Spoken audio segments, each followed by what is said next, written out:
पुणेपुर गांव के जंगल में गरीब पीलू चिड़िया अपने पति बंटी कबूतर के साथ रहती थी।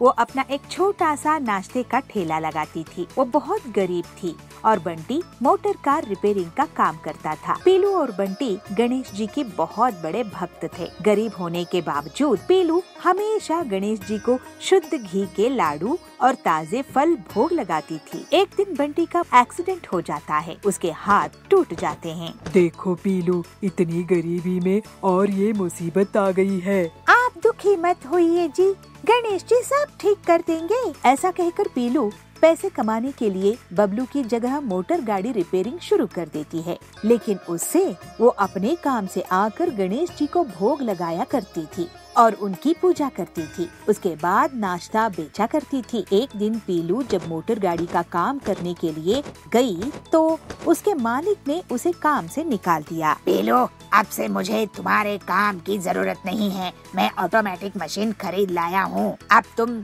जा सकती हो। लेकिन मुझे पैसों की बहुत जरूरत है सेठ जी। देखो, अब जमाना मशीनों का है। अब से काम मिलना बहुत मुश्किल होने वाला है। पीलू रोते रोते घर वापस आती है। गणेश जी, अब मैं क्या करूं? मैं ही अब घर संभाल रही थी। अपने पति का इलाज कराना है, लेकिन मेरे पास तो पैसे ही नहीं है। ना नाश्ते की दुकान चलती है, ना नौकरी चली। पता नहीं हमारा क्या होगा। आप विघ्नहर्ता है, थोड़ी कृपा कीजिए। पीलू मन से गणेश जी को याद करती है तो उसके सामने स्वयं गणेश जी प्रकट हो जाते हैं। बेटी, दुखी मत हो। तुझे तो मुझ पर विश्वास है ना, तो दुखी क्यों हो रही है? मैं तेरी हर मुसीबत, हर तकलीफ को अच्छे से समझता हूँ। तूने बहुत दुख देखी है और फिर भी मेरी भक्ति में कमी नहीं आने दी। मैं अब तेरी सारी तकलीफें दूर कर दूंगा। गणेश जी, आपके दर्शन हो गए, यही शुभ है। पीलू, तू बहुत साफ दिल की है। मैं तुझे एक तवा दे रहा हूँ। तू इसमें पराठे बनाना और अपनी दुकान में बेचना। कुछ ही दिनों में तेरे सारे कष्ट दूर हो जाएंगे। गणेश जी, लेकिन मैं सबसे पहले आपको ही भोग लगाऊंगी। जैसी तेरी इच्छा बेटी। और फिर गणेश जी पीलू के लिए तवा प्रकट कर देते हैं और उसे आशीर्वाद देकर वहाँ से अंतर्ध्यान हो जाते हैं। पीलू बंटी को सब बात बताती है। देखिए जी, गणेश जी मुझे दर्शन देकर कृपा कर रहे हैं और मुझे ये तवा दिए हैं। इस पर मैं पराठा बनाकर बेचूंगी। भगवान गणेश जी तुम्हें दर्शन देकर बहुत बड़ी कृपा किए हैं पीलू। उनके आशीर्वाद से सब संभव है। गणेश जी की जय हो। पीलू हर दिन सबसे पहले पराठा गणेश जी को भोग लगाती थी। पीलू के पराठे जल्दी ही पूरे जंगल में प्रसिद्ध हो जाते हैं। तो बबली दुकान में आती है। वाह पीलू, वाह, तुम्हारे हाथ के पराठे तो बहुत ही टेस्टी है। मैं तो अब इन्हें हर दिन लेकर जाया करूँगी। बबली जी, आपकी तारीफ के लिए शुक्रिया। ये सब तो गणेश जी की कृपा से हुई है। मैं आपको हर दिन गर्मा गर्म पराठे बना कर दूंगी। तो सुंदरी आती है। इतने सस्ते और स्वादिष्ट वैरायटी के पराठे, वो भी इतनी हाई क्वालिटी के। ये क्वालिटी और टेस्ट तो बड़े बड़े रेस्टोरेंट में भी नहीं दे सकते हैं। अब बंटी भी ठीक हो जाता है और पीलू की मदद करता था। पीलू और बंटी गरीबों को मुफ्त में पराठा देते थे और गणेश जी की सेवा करते थे। इस तरह से अब उनकी गरीबी दूर हो जाती है और वो दोनों हंसी खुशी रहने लगते हैं। धर्मपुरी के जंगल में पीलू अपने पति बंटी के साथ रहती थी। वो दोनों हनुमान जी के बहुत बड़े भक्त थे। हनुमान जी को हर दिन अपनी दुकान का सबसे पहला बर्फ का गोला भोग लगाते थे और उन्हें सुंदर सुंदर फूल और खुशबूदार अगरबत्ती अर्पित करते थे। वो कभी भी हनुमान जी से कुछ नहीं मांगते थे और उनकी बहुत सेवा करते थे। वो दोनों अपना एक छोटा सा बर्फ के गोले का ठेला चलाते थे। उनके फ्लेवर्स के बर्फ के गोले बच्चे हो या बूढ़े सबको बहुत पसंद आते थे। पिल्लू दीदी, मुझे मैंगो और ग्रेप फ्लेवर का मिक्स गोला और मेरी पत्नी को काला खट्टा गोला देना। जी टिल्लू भैया, आपके यहाँ के बर्फ के गोले इतने टेस्टी है कि जिसकी हद नहीं है। कोई भी आपके जैसे टेस्टी बर्फ का गोला बना ही नहीं सकता है। ये तो हनुमान जी की दया है बहन जी। उनकी दुकान के सामने कालू भी बर्फ के गोले का दुकान चलाता था। वो बंटी और पीलू से बहुत नफरत करता था और हर समय इसी सोच में रहता था कि कैसे उन्हें नुकसान पहुंचाए। सभी लोग इनकी दुकान में जाते हैं और बहुत तारीफ करते हैं। जैसे मेरी दुकान में तो उन्हें कड़वा बर्फ का गोला मिल रहा है। इनकी दुकान कैसे भी बंद करनी पड़ेगी। एक दिन बर्फ खाने के लिए जंगल का सबसे ताकतवर और अमीर चिड़ा कड़क सेठ अपनी पत्नी बबली के साथ आता है। पीलू, हमें रोज खस और पाइनएप्पल ऑरेंज गोला देना। जी सेठानी जी, आज सेठ जी भी आए हैं, बहुत खुशी की बात है। हाँ पीलू, हम विदेश जा रहे हैं तो सोचा यहाँ से कुछ मीठा करके जाते हैं। ये फ्लेवर्स के गोले बहुत ही टेस्टी बनाते हैं। धन्यवाद मैडम, जय हनुमान जी की। एक हफ्ते के बाद जब हम वापस आएंगे तो तुम्हें एक बड़ा ऑर्डर देंगे। उसके गोले खाकर कड़क सेठ और बबली सेठानी बहुत खुश होते हैं। कालू ये देखता है और वो इसे और भी गुस्सा हो जाता है। अब तो इसकी दुकान बंद करा कर ही रहूंगा। उस शाम कालू कुछ गुंडों से मिलता है, उन्हें पैसे देता है और फिर अगले दिन उन गुंडों से बंटी की पिटाई करवा देता है और दुकान में तोड़ फोड़ करा देता है। इससे बंटी और पीलू की दुकान बंद हो जाती है। हे हनुमान जी, आपका बहुत धन्यवाद कि आपने इनकी जान बचा ली। आप हमेशा रक्षा करते हैं। हाँ पीलू, हनुमान जी की बहुत दया है, लेकिन जिन गुंडों ने मेरी पिटाई की है वो कालू के दोस्त है। कालू हमसे जलता है, लेकिन कालू सोचता है कि वो हमारी दुकान बंद करा देगा। हम हनुमान जी के भक्त हैं, हमें अपना काम करना है। भगवान इन बदमाशों को संभाल लेगा। हनुमान जी की सेवा पूजा में कोई कमी नहीं होनी चाहिए। हाँ जी, बिल्कुल। सुनिए भाई साहब, मैं हरिया हूँ, मैं अयोध्या से आया हूँ और काम की तलाश कर रहा हूँ। मैं आप लोगों की बर्फ की गोलों की दुकान चला सकता हूँ। मैं आप जैसे नेक दिल, साफ मन वाले, सीधे साधे भक्तों की सेवा करना चाहता हूँ। जब बंटी जी ठीक हो जाएंगे तो मैं चला जाऊंगा। लेकिन तुम्हें हमारे घर का पता कैसे चला? पीलू की प्रश्न को हरिया उत्तर देते हुए कहता है, पास के हनुमान मंदिर के पुजारी जी ने भेजा है मुझे। उसकी बातों को पीलू और बंटी मान जाते हैं। बंटी की दुकान फिर से चल निकलती है। जी, आज के जमाने में ऐसे लोग कहाँ मिलते हैं? उनकी दुकान चलते देख कालू सोचता है, अब इस हरिया का मैं हाथ पांव तोड़ दूंगा। और कालू के बुलाने पर गुंडे फिर से आ जाते हैं। कालू, तुम जैसे बदमाशों से मैं नहीं डरता हूँ। तुम्हें बंटी जैसे सीधे साधे लोगों का बिगाड़ किया है। मैं तुम्हारी पिटाई कर दूंगा। तू क्या पिटाई करेगा हमें? हम तुझे बंटी के बगल वाले बेड में भेज देंगे। गुंडे हरिया की तरफ हथियार लेकर उसे मारने जाते हैं। हरिया बहुत ताकतवर निकलता है। वो सभी गुंडों को हवा में ऊपर नीचे पटकने देता है। उन्हें एक हाथ से ही हवा में उठाकर घुमाने लगता है और उनकी पिटाई कर करके हालात खराब कर देता है। फिर कालू की भी पिटाई होने लगती है और कालू को उसकी दुकान में ही जोर से फेंक देता है, जिससे उसकी दुकान टूट जाती है। ये देखकर सभी हैरान रह जाते हैं। तभी वहाँ पर पीलू और बंटी आते हैं। अरे हरिया, तुम इतने ताकतवर कैसे हो? हरिया का रूप बदल जाता है और हनुमान जी अपने असली रूप में आ जाते हैं। हे हनुमान जी, आप हमारे लिए हमारी रक्षा करने के लिए यहाँ पर आए। आपकी महिमा, आपकी दया अपरंपार है। बंटी, पीलू, तुम बहुत ही नेक दिल के मेरे भक्त हो। इतनी बड़ी मुसीबत में भी मुझे सब कुछ मानते रहे। तुम्हारे कल्याण होगा, मैं हमेशा तुम्हारी रक्षा करता रहूंगा, ऐसे ही साफ मन रखना। फिर हनुमान जी को बंटी और पीलू बहुत अच्छी मिठाइयाँ भोग लगाते हैं। उसके बाद हनुमान जी उन्हें आशीर्वाद देकर वहाँ से अंतर्ध्यान हो जाते हैं। कुछ ही दिनों में बंटी ठीक हो जाता है। पीलू और बंटी हनुमान जी की भक्ति करते हुए खुशी खुशी रहने लगते हैं। नंदन जंगल में पीलू अपनी एक छोटी सी मिठाई की दुकान चलाती थी। उसकी बूढ़ी माँ बबली उसके साथ रहती थी। पीलू दुर्गा जी की बहुत दिल से भक्ति करती थी और नियम से उनकी आरती पूजा करती थी। मिठाई का भोग दुर्गा जी को लगाती थी। कालू की भी पीलू की दुकान के सामने मिठाई का भंडार था और वो पीलू की कमाई से बहुत जलता था। बहन पीलू, तुम्हारी मिठाइयों में तो गजब का स्वाद है और 3-3 दिनों तक मिठाइयाँ खराब नहीं होती है, जबकि उस कालू की दुकान की मिठाई तो शाम में बदबू मारने लगती है। बहन, ये तो माँ दुर्गा का आशीर्वाद है।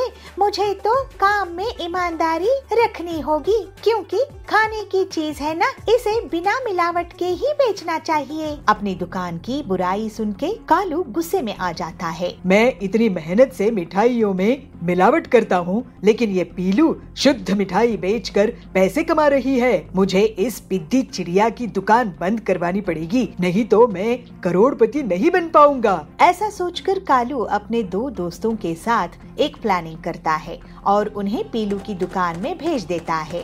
कालू के दोस्त मिठाइयाँ खाते हैं और फिर ड्रामा शुरू कर देते हैं।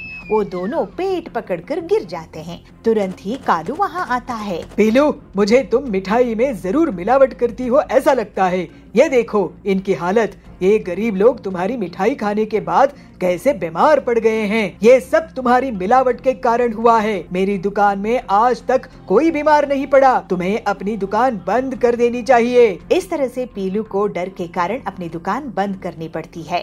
पीलू का अब घर का खर्चा भी नहीं निकल पाता है। वो कुछ नया काम शुरू करने की सोचती है। वो दुखी मन से दुर्गा जी के पास जाती है। माँ, मैं क्या करूं? कालू ने मुझे बहुत बदनाम किया है। मिलावटी मिठाइयाँ वो बेचता है, लेकिन मैं बदनाम हुई हूँ कि अब कोई मुझे काम नहीं दे रहा है।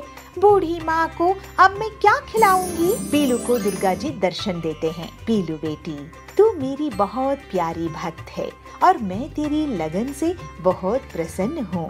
अब तू कभी गरीब नहीं रहेगी।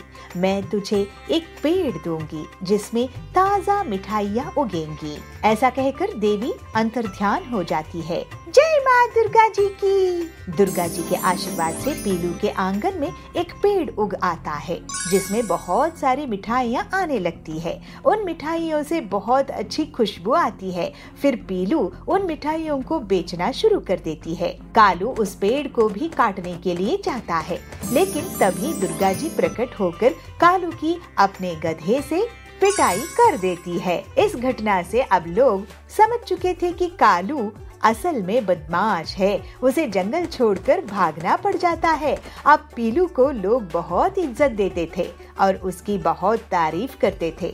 इस तरह से ईमानदारी से काम करते हुए पीलू तरक्की करती है और हंसी खुशी रहने लगती है। इस पीलू को हराने का तरीका सोचना होगा।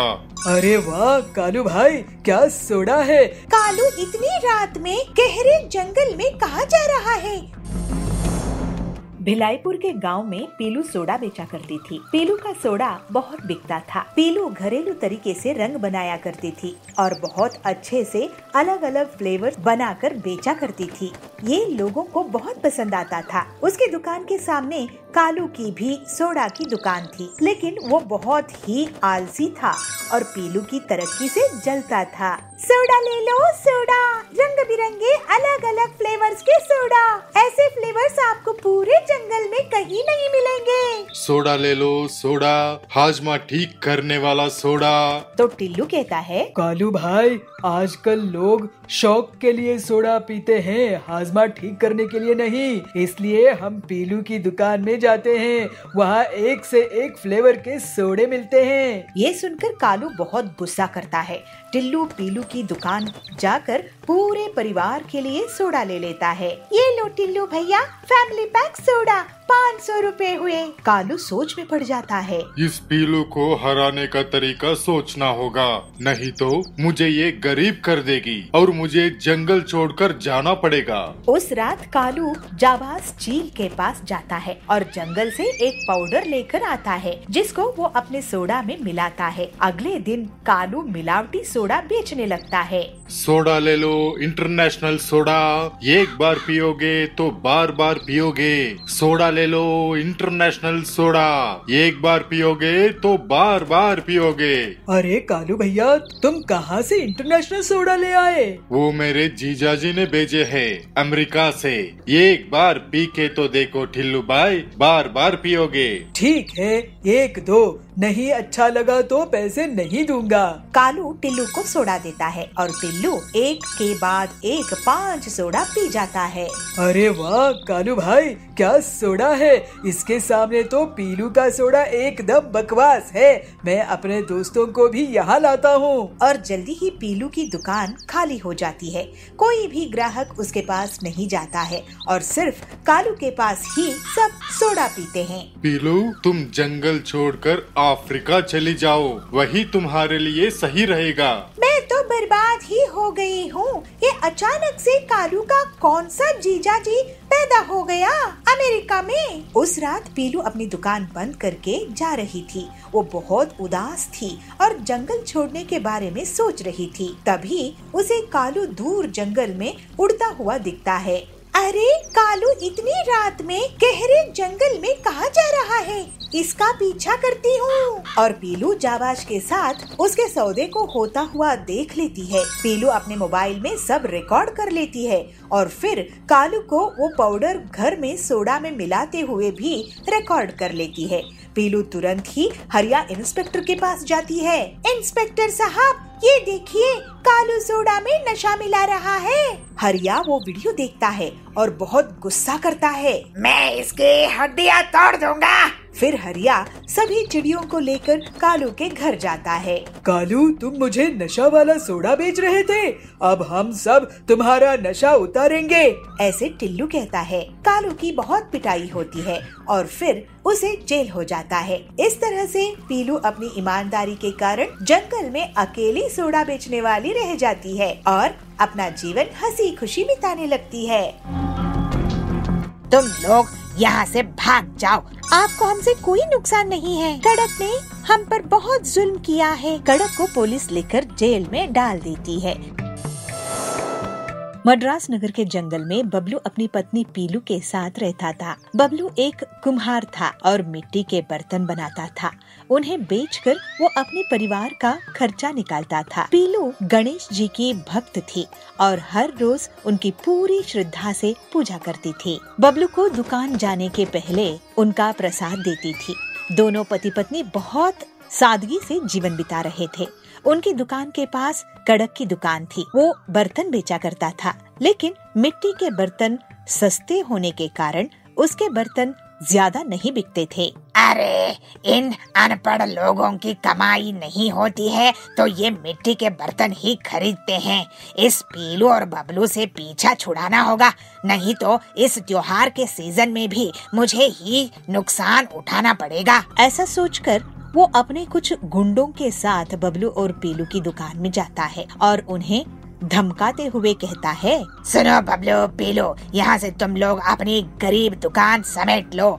तुम्हें क्या है, तुम लोग तो रूखी सूखी खा लेते हो और तुम्हें झोपड़ी में रहने की आदत है और ना ही तुम लोगों को गाड़ी खरीदनी है, ना ही घर बनाना है। तुम लोग यहाँ से भाग जाओ, तुम्हारे कारण मेरी दुकान नुकसान में जा रही है। तो बबलू कहता है, कड़क सेठ, हम वैसे भी गरीब लोग हैं, तुम्हें हमसे कोई नुकसान नहीं होता है। तुम अपनी गुंडागर्दी दिखाने आए हो। ये दुकान गणेश जी की कृपा से चल रही है, आपको इसे नुकसान नहीं पहुंचाना चाहिए। ये हमारा खानदानी काम कर रहे हैं, आप हमें डराइए नहीं, आपको हमसे कोई नुकसान नहीं है। तुम गरीब की मैं क्यों सुनूं? तुम होते कौन हो? मैं तुम्हारी दुकान के बर्तनों को तोड़ फोड़ दूंगा, आखिर है तो मिट्टी के ही। कड़क अपने गुंडों के साथ बबलू की दुकान में तोड़ फोड़ कर देता है और वहाँ से चला जाता है। कड़क ने हम पर बहुत जुल्म किया है, वो बहुत खतरनाक आदमी है, हम इसे बचकर रहना चाहिए।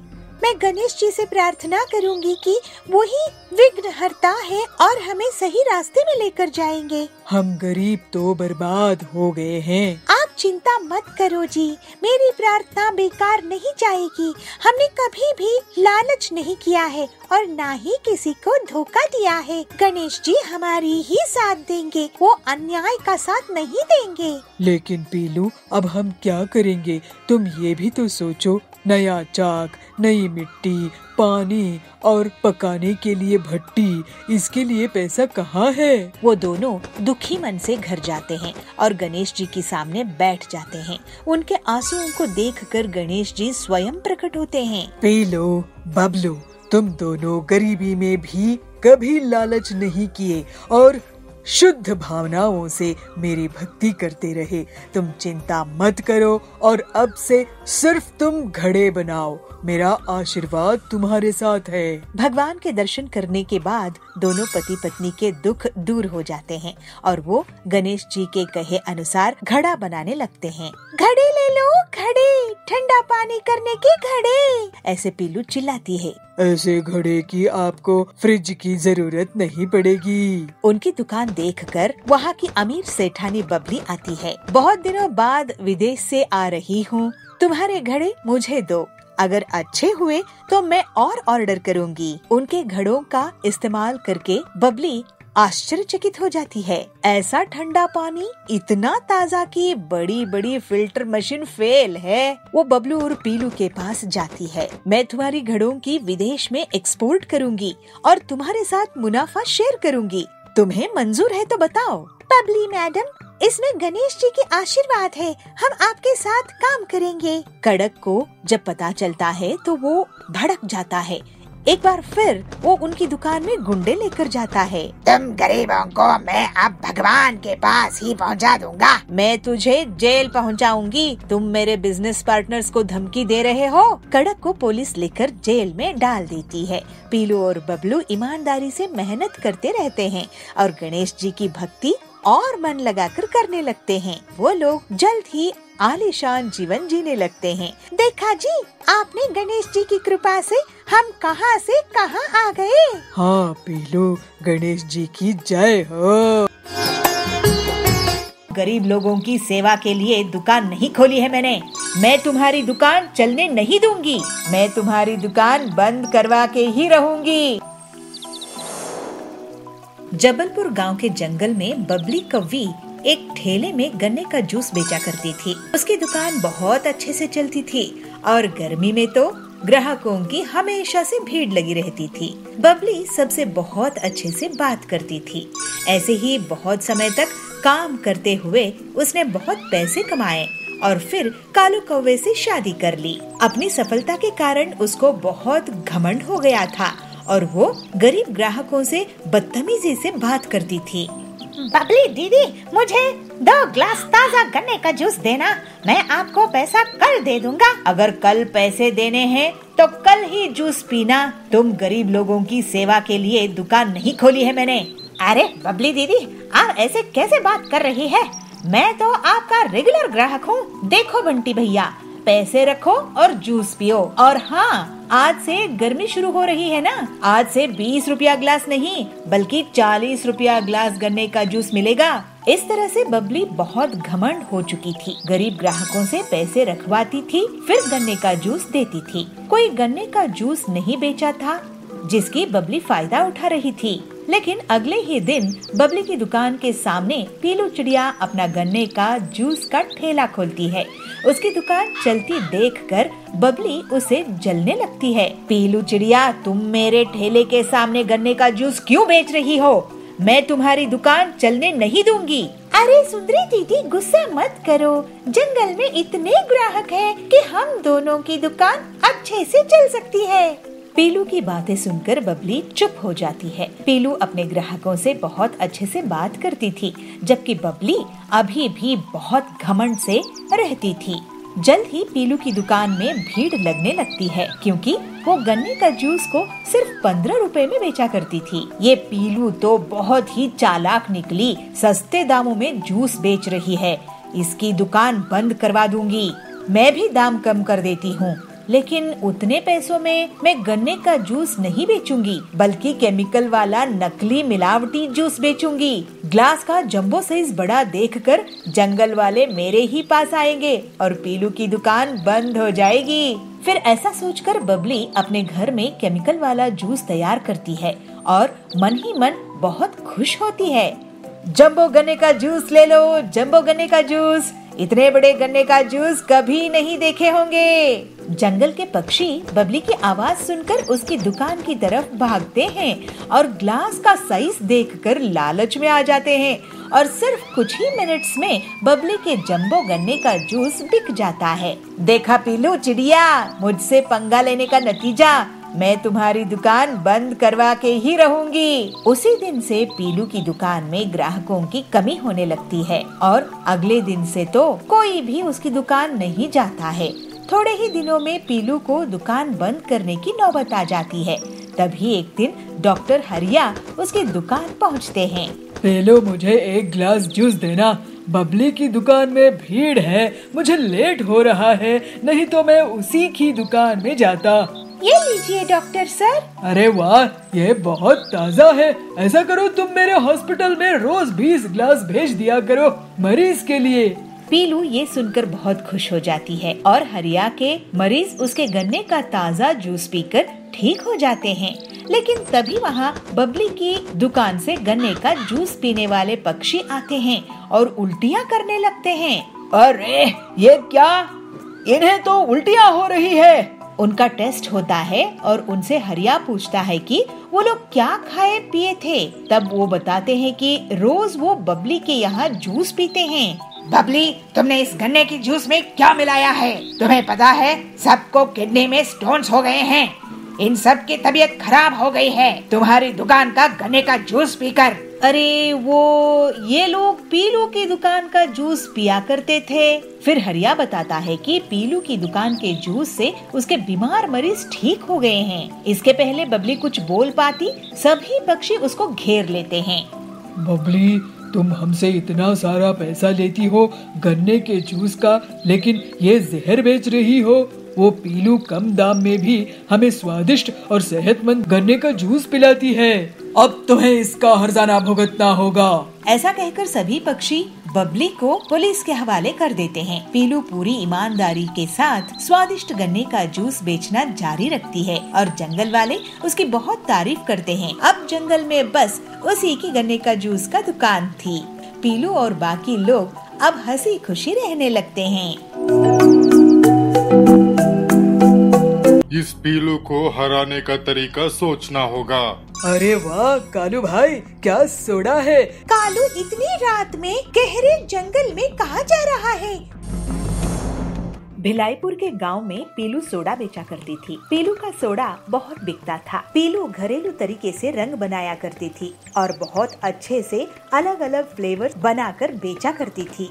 ये लोगों को बहुत पसंद आता था। उसकी दुकान के सामने कालू की भी सोडा की दुकान थी, लेकिन वो बहुत ही आलसी था और पीलू की तरक्की से जलता था। सोडा ले लो सोडा, रंग बिरंगे अलग अलग फ्लेवर्स के सोडा।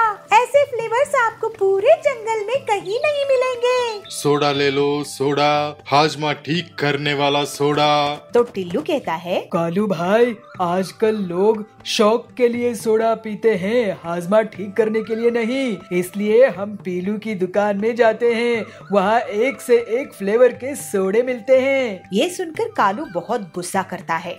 टिल्लू पीलू की दुकान जाकर पूरे परिवार के लिए सोडा ले लेता है। ये लो टिल्लू भैया, फैमिली पैक सोडा, 500 रुपए हुए। कालू सोच में पड़ जाता है। इस पीलू को हराने का तरीका सोचना होगा, नहीं तो मुझे ये गरीब कर देगी और मुझे जंगल छोड़कर जाना पड़ेगा। उस रात कालू जाबाज चील के पास जाता है और जंगल से एक पाउडर लेकर आता है, जिसको वो अपने सोडा में मिलाता है। अगले दिन कालू मिलावटी सोडा बेचने लगता है।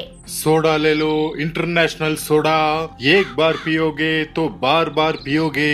सोडा ले लो, इंटरनेशनल सोडा, एक बार पियोगे तो बार बार पियोगे।